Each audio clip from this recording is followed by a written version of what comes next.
देखिए, जीतू की पतंग तो कट चुकी है, वो भी दो लोगों ने काट दी है। मकर संक्रांति को भी मैंने इतने अच्छे तरीके से किसी और शो में नहीं मनाया जितना इम्पोर्टेंस हम यहाँ पे हमने इस फेस्टिवल को दिया है। Hi, this is Paras Arora and you are watching me on Bazooka. Sir, सबसे पहले आपका बहुत बहुत स्वागत है आपके अपने चैनल बज़ूका में। थैंक यू भाई। और फेस्टिवल की ढेर सारी शुभकामनाएं देता हूं मैं आपको। आप सभी को भी बहुत बहुत बधाई हो मकर संक्रांति की और साथ साथ लोहड़ी की भी। मकर संक्रांति आपके लिए क्या मायने रखता है, आप किस तरह से सेलिब्रेट करते हो? देखिए, बचपन की यादें अगर मैं कहूँ तो वो तो यही है, क्योंकि मुझे विंटर्स बहुत पसंद है भाई। तो एकदम ठिठुरने वाली सर्दी होती है उस टाइम पे, और आप छत पे दोस्तों के साथ फैमिली के साथ पतंग उड़ाना और तिल गुड़ खाना, स्पेशली गजक कहते हैं। मैं यूपी से हूँ, बरेली से हूँ, तो वहाँ पे गजक कहते हैं उसको। और उसके साथ अच्छे अच्छे पकवान बनते हैं, म्यूज़िक होता है। तो मेजरली हमने तो इस तरीके से सेलिब्रेट की है। मेरे शेयर करना चाहेंगे कि बचपन में दूसरों की पतंग बहुत काटा करते हैं, कोई ऐसा कुछ है फन में? नहीं, ऐसा तो बहुत किया है। हमारे यहाँ तो बहुत ज़्यादा पतंगबाजी जिसको कहते हैं उसका बहुत ज़्यादा क्रेज़ है। वहाँ पे बहुत बड़े बड़े लेवल पे कॉम्पिटिशन्स भी होते हैं, पेज लड़ाए जाते हैं। बट मैं थोड़ा जल्दी यहाँ मुंबई आ गया और यहाँ पे उतना ज़्यादा नहीं किया है मैंने।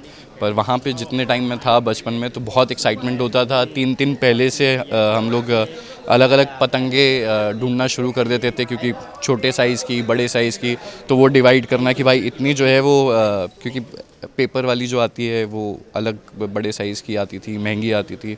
फिर वो एक होती थी जो पॉलीथीन की होती थी, छोटी वाली पतंग। तो वो उसका अलग अलग कलेक्शन इकट्ठा करना कि भाई उसका भी एक ये होता था कि ग्रुप में कि किसके पास ज़्यादा बड़ी वाली पतंग है। तो वो एक्साइटमेंट जो था वो 2-3 दिन पहले से शुरू हो जाता था। जी, आज जीतू क्या करने वाले हैं, कितनी पतंग काटने वाले हैं, आज जीतू की कटने वाली है? देखिए, जीतू की पतंग तो कट चुकी है, वो भी दो लोगों ने काट दी है। तो जीतू के जो पेज है वो डबल पतंग के बीच में फंस चुके हैं। अब देखते हैं किसकी पतंग कटती है और कैसे कटती है। फेस्टिवल में क्या इम्पोर्टेंट है आपके लिए? बेसिकली मकर संक्रांति जो है वो उसको हार्वेस्ट सीज़न के स्टार्ट भी कहा जाता है। तो जो सर्दी होती है वो ऑलमोस्ट एंड पे आ जाती है, दिन बड़े होना शुरू होते हैं। और लोगों को जो जहाँ कई जगह ऐसा होता है बहुत ज़्यादा ठंड होती है, तो उसके बाद जो सीज़न स्टार्ट होता है उसके लिए हम मकर संक्रांति को सेलिब्रेट करते हैं।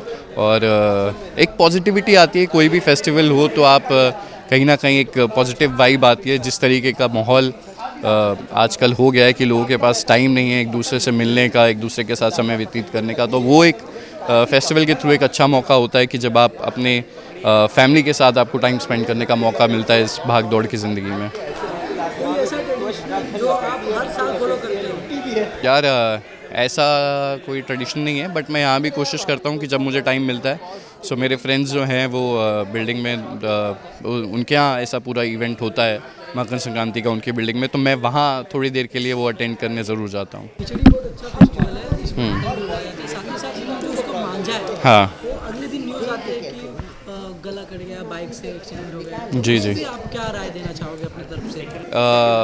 नहीं, बिल्कुल। जो अभी क्योंकि उसमें एक आप जब वो मांझा बनता है तो उसमें कांच से उसको वो किया जाता है, तो वो ऑब्वियसली बहुत रिस्की है लोगों के लिए भी। हाईवे जैसी जगह पे अगर कोई बाइक वाइक चला रहा है और वहाँ पे भी कई बार ऐसे किस्से सुनने को मिलते हैं, तो आई थिंक हमको खुद बहुत रिस्पॉन्सिबल होना इस चीज़ के लिए ज़रूरी है। और कोशिश की जाए कि जो भी हम हमारे स्टेप्स हैं उनको सेफ्टी के साथ लें।